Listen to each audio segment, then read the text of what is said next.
Boker Tov depuis Jérusalem, de nouveau sur notre émission Clin d'œil sur l'actualité avec mon ami Roni Akrish. Shalom.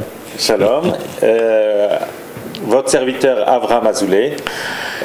Aujourd'hui, Roni, on est toujours obligé de s'intéresser bien sûr à l'actualité, mais notre actualité aussi c'est la Torah. Donc ce Shabbat, on sait que c'est la paracha Tetzavé. On a parlé la semaine dernière de Terouma, aujourd'hui Tetzavé, la semaine dernière c'était le Mishkan, aujourd'hui c'est les habits du Kohen. Qu'est-ce qu'on peut dire de particulier sur Tetzavé par rapport surtout à l'histoire de la menorah, de l'huile d'olive? C'est tellement de symboles. Ça t'inspire quoi, Roni? Mais moi, je vais te dire, l'ensemble des symboliques qui sont inscrites dans le texte toranique et que l'on doit réaliser matériellement, en suivant l'idée du Rambam dans le Moreh Nevochim ou dans l'Yad HaChazaka, j'ai trouvé, en fin de compte, la réponse à ce que je sentais me déranger d'une certaine manière, ce matérialisme-là sacerdotal.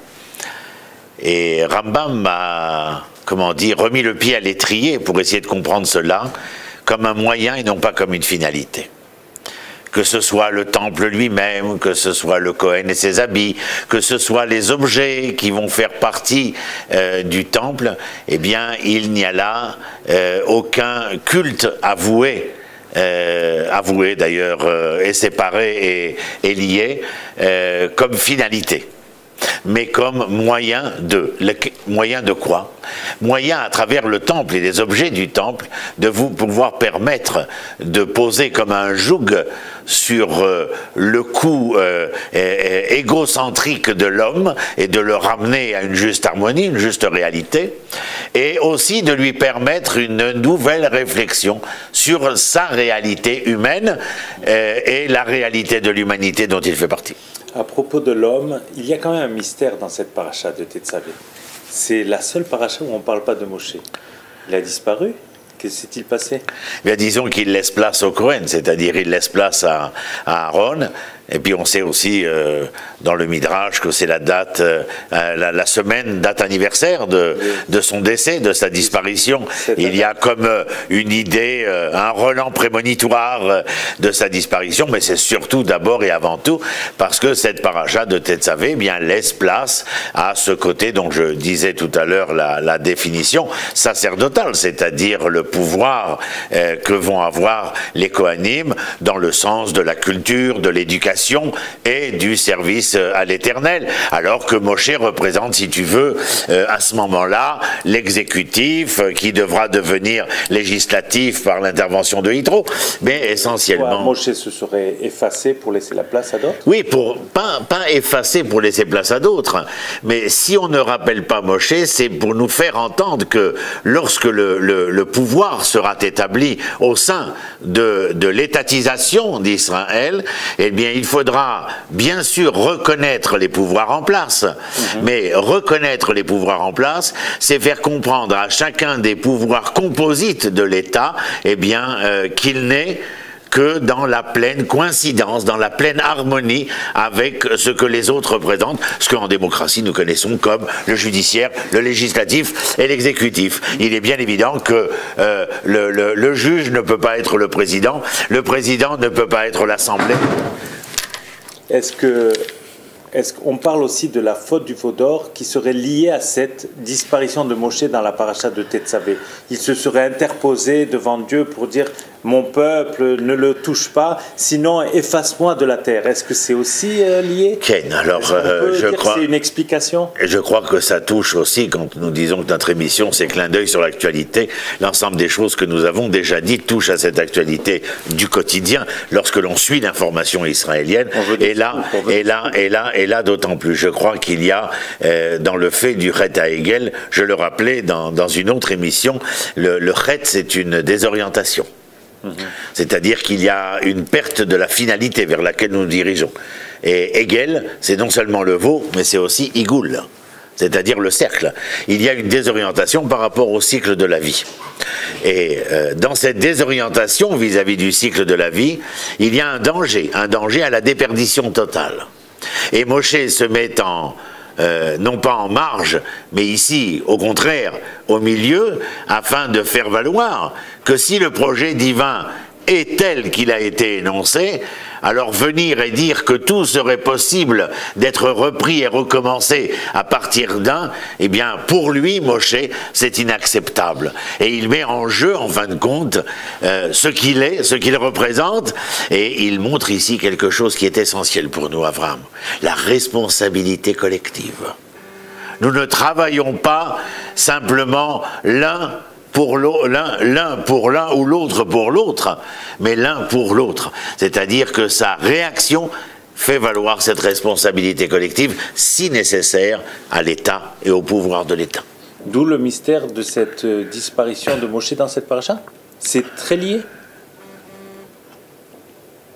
Je ne sais pas quoi te répondre à ce sujet-là, s'il y a véritablement un lien entre les deux, non. Les deux réponses que j'ai données sont telles quelles par rapport à ce qu'elles énoncent et à ce qu'elles définissent et à ce qu'elles veulent dire, mais est-ce qu'il existe un rapport intrinsèque ou pas entre elles? Je n'en ai pas la moindre idée à ce moment-là. À propos de la menorah, pour que la menorah fonctionne, il lui faut de l'huile, et l'huile d'olive. Là aussi, tout un symbole. On compare aussi l'huile d'olive au peuple juif. Est-ce que tu peux nous répondre par rapport à cette comparaison? L'huile est obtenue par concassage. Oui. Et concasser n'a rien de très agréable. Mais je ne resterai pas sur le côté négatif de la chose. Je ne crois pas que toi et moi, lorsque nous essayons de générer un projet, une nouvelle réalité, qu'il n'y ait pas, pour réaliser ceci ou cela, eh bien, la nécessité de nous mettre en quatre, comme on dit en français. Et alors je dirais que le serait pareil, il faut le concasser pour en sortir. Véritablement, il y a cette image d'Épinal, tout à fait métaphorique, qui vient nous dire absolument Israël a besoin de traverser les épreuves. Mais je te dirais comment. Lorsqu'il est écrit dans Parashat Vaïra, Vaïlokim Nissa et Abraham, il n'y a pas marqué Ve'Hashem Nissa et Abraham. Elohim, c'est le Dieu créateur des lois immuables de la création. Et donc, Vaïlokim Nissa, Dieu met à l'épreuve, mais quel Dieu? Celui des lois immuables. C'est donc que l'épreuve, par son intervention, devient immuable. C'est comme si, eh bien, nous acceptions qu'en fin de compte, il y a une possibilité de nous transcender à chaque fois, mais où cette transcendance ne serait possible que si nous acceptons l'épreuve. Mais l'huile aussi, c'est quelque chose qui se distingue de l'eau. Ça veut dire que l'huile, oui, ça c'est au-dessus de l'eau, ça ne se mélange pas à l'eau. Est-ce que l'huile, c'est pas le peuple juif et le reste du monde? Oui, alors, quand tu dis le peuple juif, tu sais que moi, ça me fait lever immédiatement un certain nombre de lampes rouges. Je ne connais pas le peuple juif, je ne l'ai jamais connu et je ne le connaîtrai jamais.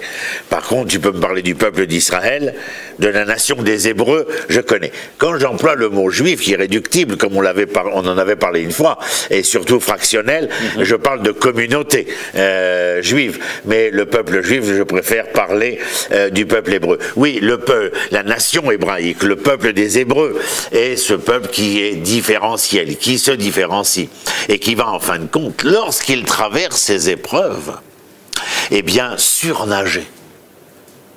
Ne pas se fondre dans la masse de l'histoire. Comme dira Nietzsche dans Par-delà le bien et le mal, c'est une grande question. Qu'un peuple aussi spolié, poursuivi, dans mon langage à moi, poursuivi par les sociétés d'accueil, de recueil, mais surtout de cercueil, pour faire sourire nos téléspectateurs, presque, parce que ce n'est pas que souriant, eh bien, il est encore et toujours là. Mais il traverse ces épreuves, il en ressort grandi, et parce qu'il en ressort grandi, alors nous supposons qu'il est à même de faire valoir pourquoi il a accepté de se choisir et d'être choisi, et à ce moment-là, nous le retrouvons comme cette société qui est capable de surnager dans les, dans les vagues, les plus fortes qui soient de l'histoire de l'humanité. Mais le peuple juif est montré du doigt souvent parce qu'il se distingue, parce qu'il est différent, parce qu'il fait presque peur. Comment un peuple qui est censé amener la lumière aux nations doit se distinguer au lieu de rentrer dans la masse et de montrer l'exemple? Alors tant que nous étions en exil, les Juifs étaient la tête de Turc, entre guillemets, comme nous disons. Ça a changé. Non, je pense pas. Mais utiliser la différenciation pour la séparation est bien évident, étant donné que, si tu veux, je n'aime pas, pourrait-on dire, bien sûr, c'est une image, être auprès de ceux qui, en les voyant, éveillent en moi une morale, un nounou, qui viendrait déranger, me déstabiliser. Donc je préfère lui creuser une fosse, Aaron, et l'enterrer plutôt que de pouvoir être provoqué de par son existence. Son livre, entre autres, la Bible par exemple, dont les chrétiens vont s'octroyer le commentaire et l'explication, et qui fera que nos sages vont d'une certaine manière mettre de côté le texte biblique pour se préoccuper que de la loi orale à travers les textes talmudiques. Mais en tout état de cause, maintenant que nous sommes redevenus un peuple souverain et indépendant, enfin en voie de souveraineté et en voie d'indépendance absolue, eh bien nous sommes encore une fois montrés du doigt. Non pas parce que nous sommes foncièrement séparés des nations, mais peut-être, oserais-je dire, et ce n'est pas un scoop, que nous refusons à dévoiler ce qui nous différencie. Mais pour avoir ce message aussi fort, est-ce qu'il faut rester complètement nous-mêmes ou nous fondre? Parce qu'aujourd'hui, on voit quand même qu'il y a un retour de beaucoup de personnes, pour revenir à l'actualité, de personnes connues, célèbres, les BHL, les Finkielkraut, les Drucker, qui reviennent à leur source, à leur origine.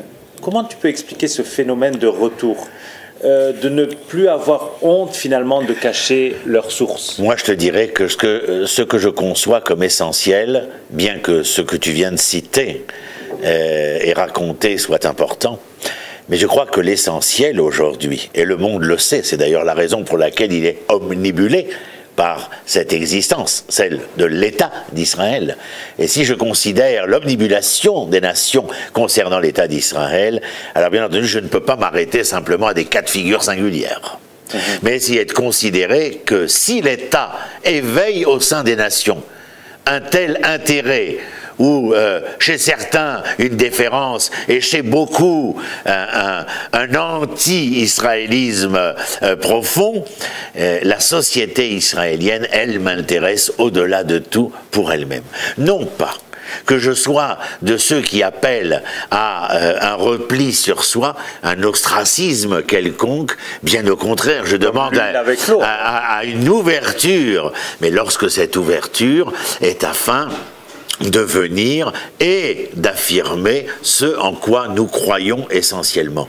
Le fait qu'un Premier ministre, un ancien Premier ministre, un président d'État, des ministres, des députés, des hommes qui sont aux rênes du pouvoir et de la loi et du droit en Israël se retrouvent en prison est pour moi un exemple parmi tout ce que j'attends de la formulation de l'honnêteté, de l'identité morale de la manière d'être hébreu. Tu ne vois pas ça comme une époque sombre de notre histoire? Pour ces hommes, Premier ministre, oui, président rentre, ou même les rabbins. Bien sûr, j'allais les oublier. Et ils ne sont pas des moindres, puisque eux ne se sont, enfin, je parle du pouvoir séculier, ils ne se réclament pas d'une autorité morale, si ce n'est dans ses déclarations politiques. Mais les rabbins ont une responsabilité que s'ils le veulent ou non, eh bien, relève de la spiritualité, et dans cette spiritualité, de la moralité comme précepte et de l'éthique comme application. Et bien entendu que là, alors je peux bien sûr regarder cela comme étant un élément contrariant la réalité d'Israël, mais en fin de compte, ce ne sont que des figures. Ce ne sont que des figures, mais lorsque je vois la société réagir face à ces figures, cela me console, cela me conforte dans le fait que... Une société saine qui réagit et qui... une démocratie... Ben, c'est une société qui n'est pas saine dans le sens de l'absolu, mais qui est saine dans le sens qu'elle est capable d'accepter qu'il y ait des frontières que nous ne pouvons pas outrepasser. Et dans cela, je montre une certaine, comment dire, une certaine éthique foncièrement hébraïque face à cela. Parce que Israël est conscient que si les temples ont été détruits, ce n'est jamais parce que nous avons fait ou pas Shabbat, mais parce que le précepte moral et la pratique éthique a été contrariée par le meurtre, par l'inceste, par la haine, etc., etc. Et c'est dans cela que si nous reconstruisons un jour le troisième temple, il ne sera seulement conséquent de la construction que nous aurons été capables de réaliser chez l'homme, pour l'homme, au fin d'une humanité différente. Rony, merci. Toujours un grand éclairage après cette entrevue, et pour moi, et pour les gens qui nous regardent. On se retrouve la semaine prochaine. Bezrat Hashem, avec plaisir. Toda Merci Rabba. à toi. Shavua.